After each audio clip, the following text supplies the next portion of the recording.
I still remember the day he left me, like it was yesterday. I was only 6 years old, standing in the middle of a small, run-down village, watching as my father's car slowly drove away, the dust rising in its wake. I had no idea it would be the last time I saw him, no idea that I would be left alone in the world with no one to turn to, no family, no sense of security. The sun was setting, casting long shadows over the dirt road that stretched endlessly in front of me. I stood there, frozen, my little heart pounding in my chest. I could hear the sound of the car fading, and in the distance I saw the small house I would now be living in. The village wasn't much, small, isolated, and surrounded by acres of farmland. But it was home, or at least I thought it would be. My father had always been distant. He wasn't the warm, loving type, but I never expected this kind of abandonment. I had never really understood why he seemed to resent me so much, but I always assumed it was just a phase. I thought he would come back, like he always did after his long absences.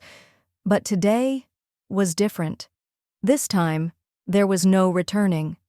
This time, he had left for good. As I turned back to the small house where I had been left, my legs felt weak. I didn't want to go inside, didn't want to face the emptiness that awaited me. But there was nowhere else to go. The house felt cold and foreign, as if it didn't belong to me. There were no comforting toys, no family photos hanging on the walls, no sense of belonging. There was only the bare minimum, an old bed, a dusty chair, and a table. Nothing that said, "This is home." I had no family here. My father had taken me away from the city years ago, promising that we would have a better life. But now it felt like all the promises had been shattered in an instant. I was all alone. I sat on the floor, hugging my knees to my chest, trying to make sense of it all. How had things gotten this bad? Why had my father chosen to leave me here in this place with nothing but silence and an empty house to keep me company? The next few days felt like a blur. I didn't know who to turn to. There was no one. No relatives, no friends, no one who cared. I was just a lonely, confused child trying to navigate a world that had suddenly turned upside down. The villagers were kind enough, but they were strangers to me. They didn't know me, and I didn't know them. I tried to find comfort in the small routines I could make for myself. I'd wake up every day, wash my face in the stream that ran through the village, and return to the empty house to eat whatever I could find. I would walk to the small market, trying to make sense of the world around me, but nothing seemed to matter. Everything felt so empty. But over time, something began to shift. I realized that I couldn't stay trapped in this sadness forever. I couldn't just let my father's betrayal define me. I had to survive. I had to find a way to stand on my own 2 feet, even if it meant doing it alone. And so, as the days passed, I started to adapt to this new life. I found myself building a routine, learning to care for myself in ways that I never thought I would have to. Slowly, I learned how to make do with what I had. But the truth was, the pain of abandonment never fully left me. Every day, I had to remind myself that I wasn't completely alone. I was still here, still standing, still breathing. And as I looked out over the quiet village, I promised myself one thing. I would never let this define who I was. No matter what happened, I was going to fight to make something of myself, no matter how long it took. As the weeks turned into months, I slowly adapted to the rhythm of my new life in the village. I learned to make peace with the silence, the quiet that had once felt suffocating now becoming a background hum that I barely noticed. I spent my days working in the fields alongside the kind but distant villagers. They were good people, but they were busy with their own lives, and while they treated me with care, they never asked about my past, nor did I offer much of it. I had become an expert in self-reliance. I could cook a simple meal with whatever ingredients I could find. I learned how to clean, how to keep the house in order, even if it never truly felt like home. I walked to the small village school each day, often alone, and I would sit quietly in the back of the class, trying to focus on my studies. But inside, the emptiness I felt never went away. There was always this lingering ache, a deep hole in my chest that seemed impossible to fill. At night, when the moon was high in the sky and everything around me was still, I would think about my father, I tried not to, but his face would always appear in my mind. I would remember how he used to look at me, like I was a burden, like I wasn't worth his time. And then I would think about that day, when he left me behind without even saying goodbye. Had I been too much for him? Was I just a burden he couldn't carry anymore? Maybe I was just too weak, too small, too difficult for him to handle. Maybe I wasn't what he had hoped for. But that thought alone tore at me. Despite these thoughts, I found small moments of relief in my routine. The other children in the village school were kind to me, even if they didn't know the full extent of my past. They accepted me as I was, and that helped me begin to feel like maybe, just maybe, I was worthy of belonging. But the truth was, I still wasn't whole.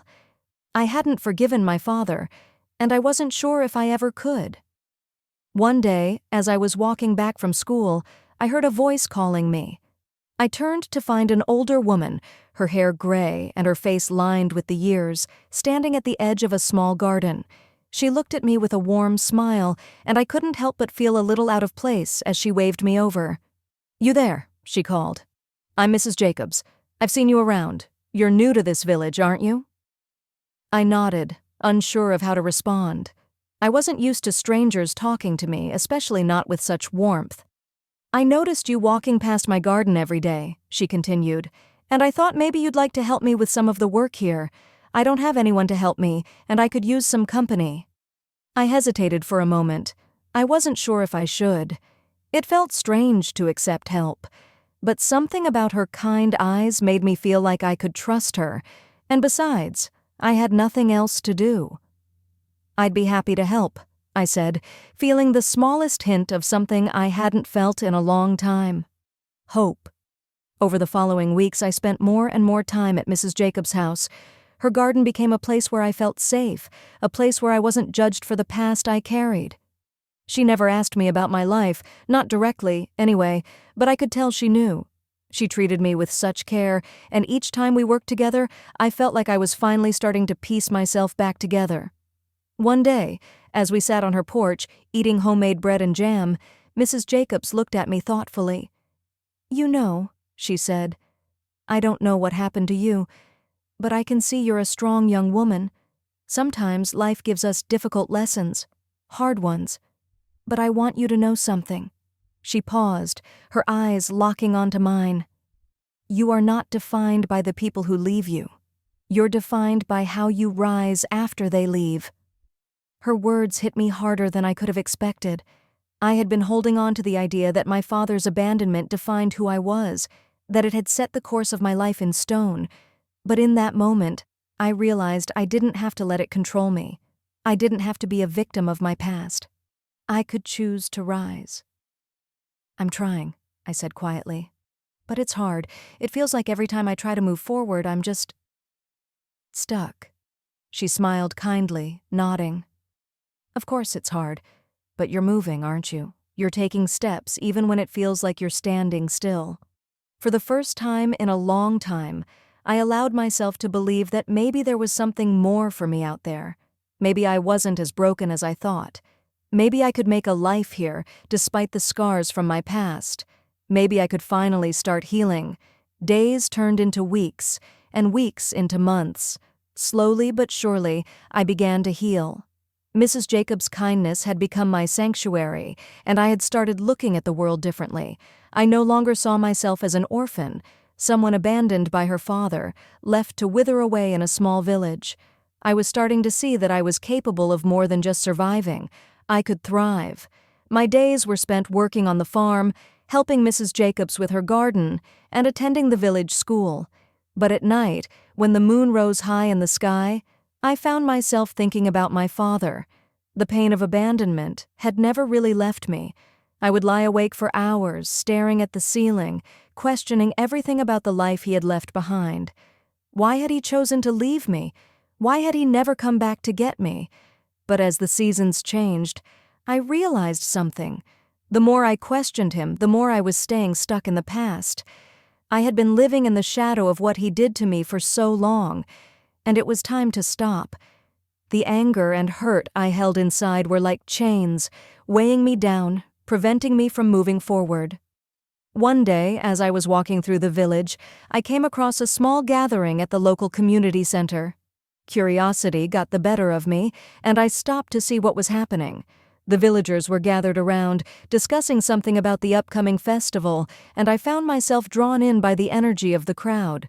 I had always felt like an outsider in this village. I wasn't from here, and I had always kept to myself. But now, something had shifted. I was starting to see that these people, strangers just a few months ago, had become my new family. They didn't care about my past. They cared about who I was now. As I listened to the discussion, one of the older men, Mr. Peterson, turned to me with a smile. "Sarah, why don't you come help us with the preparations? We could use an extra pair of hands." For a moment, I hesitated. I wasn't sure if I belonged here, but then I realized I didn't need to be anyone else but myself. I wasn't an orphan anymore. I was Sarah, someone with something to contribute, someone with a future. "I'd love to help," I said, surprising myself with how easy the words came out. It felt good to be part of something. The days leading up to the festival were filled with laughter and hard work. As I worked alongside the villagers, I felt something change inside me. I wasn't just existing anymore. I was living. The pain of my past still lingered in the back of my mind, but it wasn't all-consuming. I was learning to let it go, piece by piece.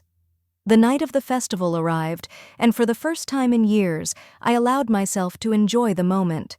The village square was lit with lanterns, and the air was thick with the smell of freshly baked bread and roasted meats. The sound of music filled the night, and children ran through the square, laughing and playing. I looked around at the people who had become my second family, and I felt a warmth in my chest that I hadn't felt in a long time. I wasn't an orphan anymore. I wasn't abandoned. I was part of this community. At one point, as the sun began to set, Mrs. Jacobs found me standing by the edge of the square, looking out over the festivities. She walked up to me and placed a hand gently on my shoulder. "You've come a long way, Sarah," she said softly.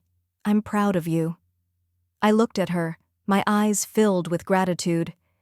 "I don't think I could have done it without you." She smiled, squeezing my shoulder. "No, Sarah. You've always had the strength inside you. You just had to find it." In that moment, I understood. The strength to move on, to forgive, and to heal had always been inside me. It wasn't something that someone could give me, but something I had to discover for myself. The festival continued late into the night, but I didn't need to stay out there to prove anything. I had already proven to myself that I could move forward, that I could heal. And the village, these people, they had shown me that there was still love in the world, still hope. I didn't need my father's approval or anyone else's to know that I was worthy of love and happiness. And as I entered my little house, I looked out the window at the sunset, the light reflecting off the village that had become my home. I had made it. I had survived.